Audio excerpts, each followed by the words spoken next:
Од државната каса до година ќе се потрошат 6,73 милиарди евра, а планот е да се приберат 6,1 милиарда евра од граѓаните и стопанството.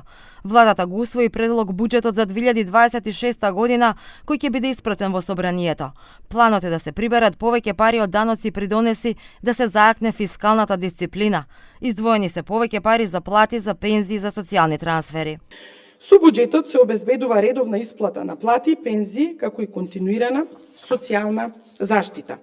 Средствата за социјални трансфери се проектирани на 206,3 милиарди денари, што е раст за 6,7%.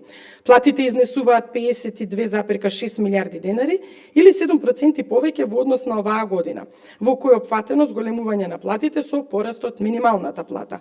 Транзицијските трошоци, уплати во вториот пензиски столб, изнесуваат 19,6 милиарди денари со раст од 22,5%. До година ќе се потрошат 1 милиарда и 900 милиони евра за пензии, што е раст од 9,7% во однос на годинава. Растот на пензиите ќе продолжи во наредниот период со цел поддршка на стандардот на пензионерите, рече Кочовска. Капиталните инвестиции се проектирани на 650 милиони евра или пониско од годинава. Најмногу пари ќе се издвојат за автопатите кои ги гради Бехтел и ЕНКА, како и за инфраструктура. Буџетскиот дефицит е проектиран на 3,5% од бруто домашниот производ или 637 милиони евра. До година ќе се задолжиме околу 1 милиарда и 700 милиони евра. Финансирањето е предвидено 950 милиони евра со еврообврзница да оди.